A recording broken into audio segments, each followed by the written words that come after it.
Ďalšou komisiou pôsobiacou pri mestskom zastupiteľstve v Brezovej pod Bradlom je komisia pre bývanie, zdravotné a sociálne otázky. Jej predsedníčkou je poslankyňa Slavka Bajzová. Predovšetkým riešime 21 bytovku a ubytovaných v nej. Samozrejme takisto neplatičov alebo nejakých výtečníkov, ktorí sú tam.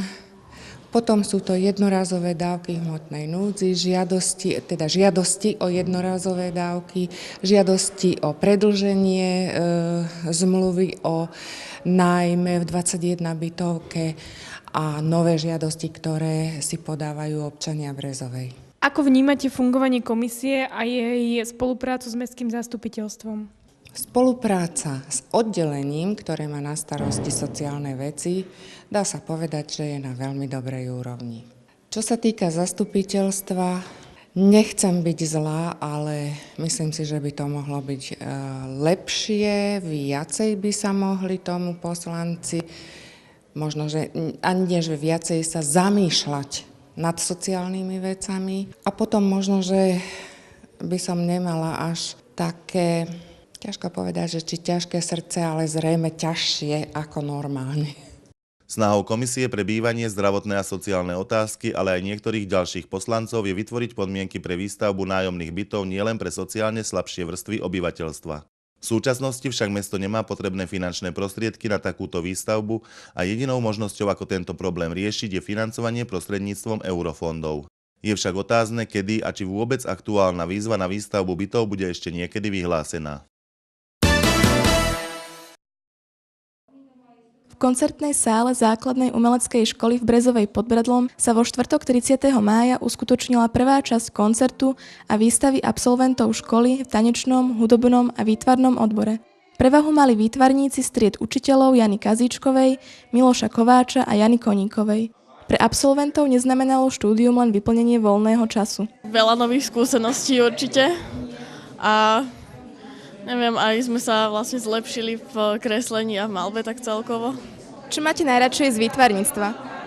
Tak asi maľbu. Ja kresbu asi. Plánujete v budúcnosti vo výtvarníctve pokračovať?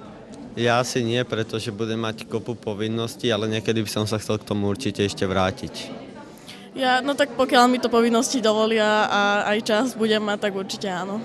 Zaujímavým vystúpením sa predstavili absolventky triedy orientálnych tancov pod vedením Dušany Košnárovej.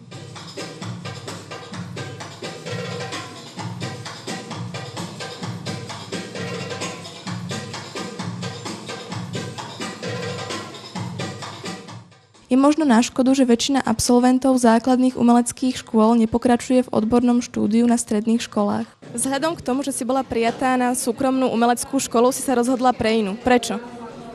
Pretože výtvarnej sa môže venovať aj popri ďalšej škole a pre mňa sú viacej prvoradé jazyky. Idem na bilingválne gymnázium, tam ma prijali tiež, takže som sa rozhodla, že pôjdem tam.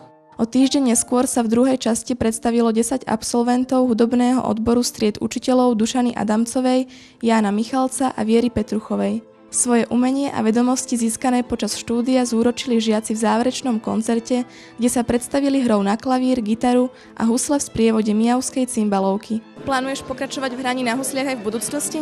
Chcel by som študovať na vysokú školu, takže už do Zušky nebudem môcť chodiť, ale sám určite si budem hrávať pre svoje potešenie. Ako si sa dostala ku hre na klavír? Vlastne mňa veľmi bavila hudba, už od malička rada som tancovala, spievala a jedného dňa som uvidela klavíristu a zaujalo ma to, takže sama som sa dostala ku klavíru. Plánuješ pokračovať v hraní na klavíre aj v budúcnosti? Plánujem určite hrať, nezahodím to a chcem sa tým aj živiť popri medicíne, takže uvidím, ako to pôjde ďalej. Všetci 35 absolventi dostali na pamiatku plyšovú hračku, vankúš, knihu a pamätnú medailu. Po vykonaní praktických skúšok, teoretických písomných prác a testov získajú žiaci absolventské vysvedčenie, ktoré ich oprávňuje pokračovať v ďalšom štúdiu alebo štúdium ukončiť.